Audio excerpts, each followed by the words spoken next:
Hey guys, welcome to Venture Addicts, where we talk about travel, our video company, editing, and business. But before we dive in, I want to welcome you to Destinations Explained, a short series we do diving into destinations around the world. This will give you a taste of history and the ins and outs of what it might be like to experience it for yourself. If you haven't hit the like button already, please do. It helps spread this video, thus spreading the love of travel. And definitely smash the subscribe button to see what destination we talk about next.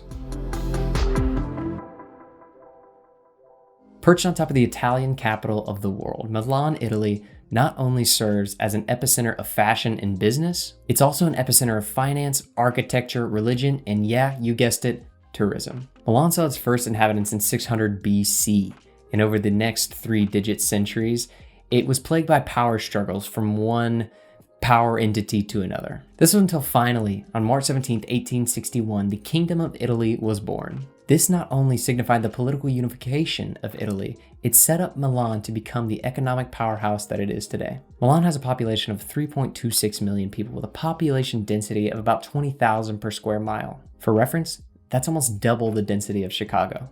In other words, you could say there's quite a few people living there. As far as travel goes, Milan sees about 8 million overseas visitors per year, driven by mostly the arts and the museums. If you're a sports kind of person, Milan's also home to 2 of Europe's football teams, or soccer if you're American, AC Milan and FC Inter.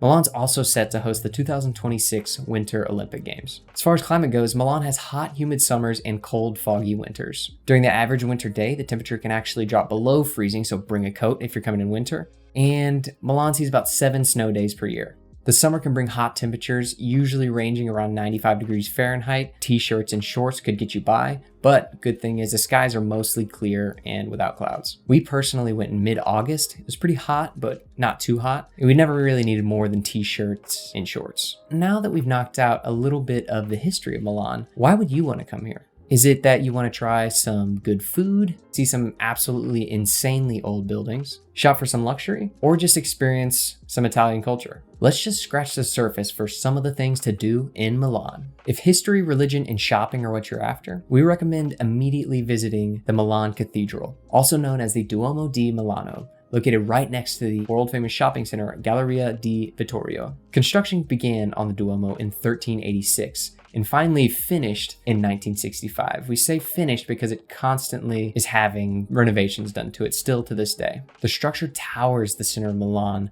with a height of 354 feet at its tallest peak, which brings me to my favorite part of the Duomo, the ability to go on the roof. It's an absolute must. In front of the Duomo, you'll find kids, families, businesses, merchants, just enjoying their day, playing soccer, and conducting business. It was areas like this that were extremely enjoyable, but we were warned to watch our pockets just because how many people there were. The shopping center nearby is absolutely incredible. It comprises jewelry stores, paintings, books, bars, cafes, and even a hotel. You could easily spend an entire day at this one location. Bonus fact about this shopping center, after 20 years of being a tenant, a McDonald's in the location was denied renewal of their lease, thus becoming the first leaseholder in the entire shopping center to be denied. They proceeded to sue the city of Milan for $24 million in lost revenue at the time. Still, the McDonald's was denied their lease renewal and was ultimately replaced with the shopping center's second Prada store.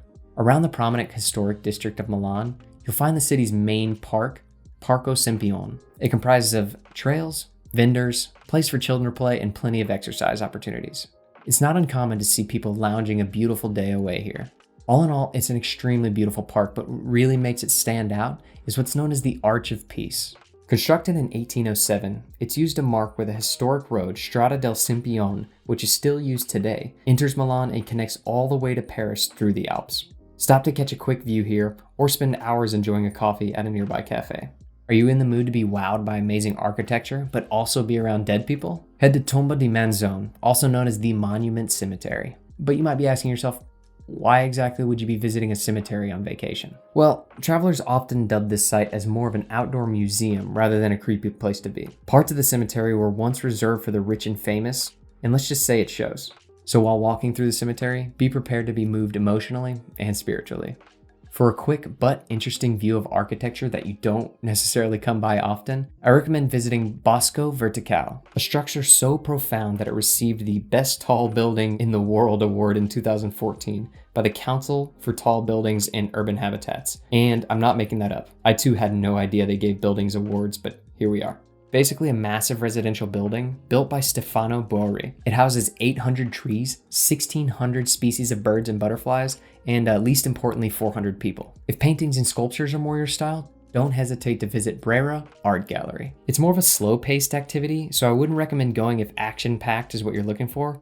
Although now that I say it, who goes to a museum looking for action-packed anyway? Lastly, on the museum/touristy side of things around Milan, I think it goes without saying that Santa Maria delle Grazie could be the most historic place you visit in Milan.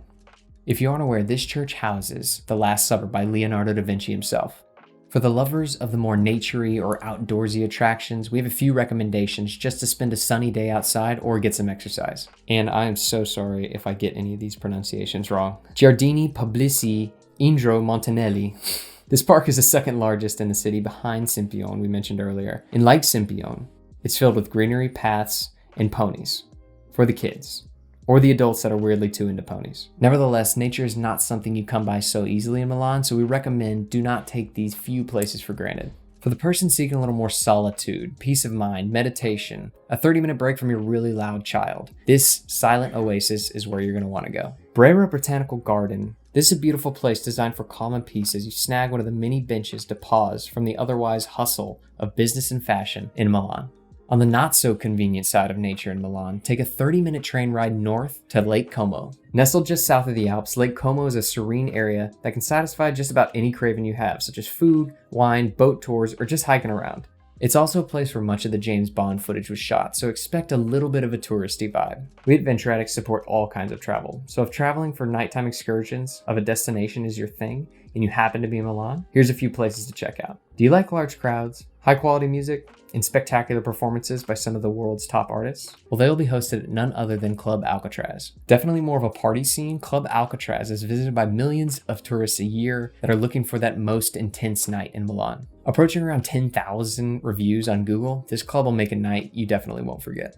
For a more sit-down nighttime crowd, Quality Craft Beer BQ is a place to start. Described as a beer paradise by many customers, be prepared to be wowed by the vast knowledge of these beer experts as you get lost in the seemingly endless options. Follow that up with a more spirited option at Gin 012 or Gin 012 or whatever you want to call it. Known for being the first gin bar in Milan, Gin 012 has an almost underground vibe about it, with its brick walls, low lighting, and display walls of gin. Again, the amount of knowledge a bartender can have about a specific type of alcohol is amazing. Spend a couple hours here, or an entire evening, talking to one of the bartenders about all the different ways gins can be made and consumed.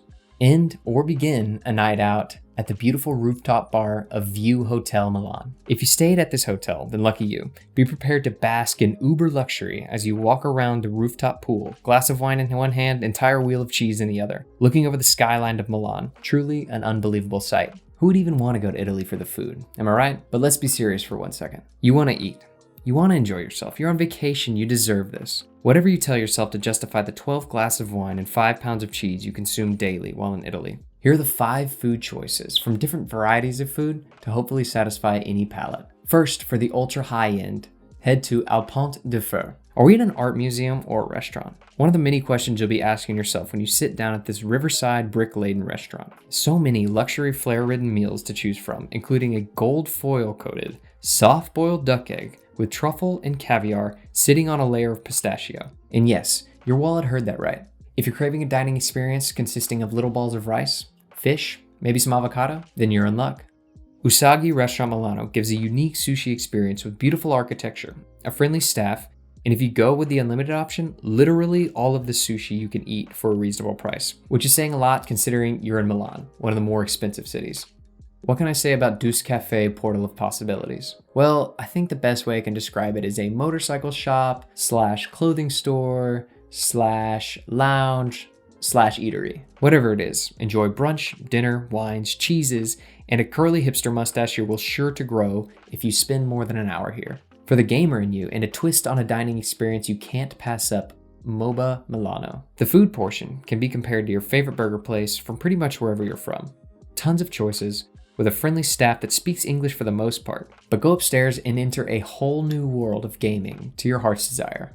I've got some exciting news. We get to talk about another rooftop. If walking around with cheese and wine in your hand on the VIU rooftop wasn't good enough for you, then perch up on the Rinascente Rooftop. Complete with a view of the Duomo, you'll enjoy a plate of authentic Italian cuisine with friendly staff and, of course, all the wine your heart could want.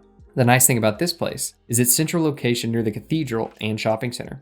It'd be easy to plan an entire day around this one area. And to end things off, I'm gonna give a few travel tips when visiting Milan, although they may apply to every place you may visit in Italy. There's no need to add tips to your meals. It's an outdated method of American service industry, but not necessary here. We were completely confused and taken off guard on this concept when we visited. Also, regarding meals, they're pretty lengthy, so plan time accordingly. We were often taken off guard when we planned to sit down for 20 to 30 minutes for a meal with friends we met in Milan, but it turned into a 2 to 3 hour excursion. We're big coffee drinkers, so this next one's a pain point for us. The easiest way to order is to just get an espresso and add hot water. We didn't come across regular drip coffee. To do this, simply say un caffè to avoid strange looks. And finally, the best way to get around Milan is its amazing network of subways, trains, and buses. It's the most cost-effective way, and you can pretty much get around anywhere.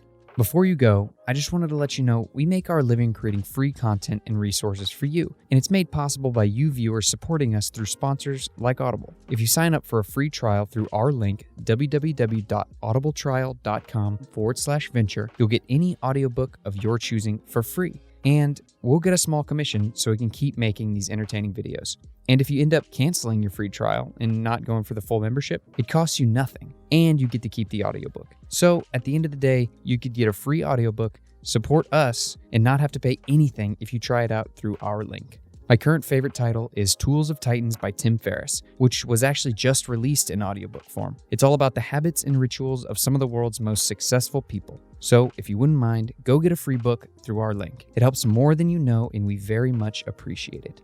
See you guys later.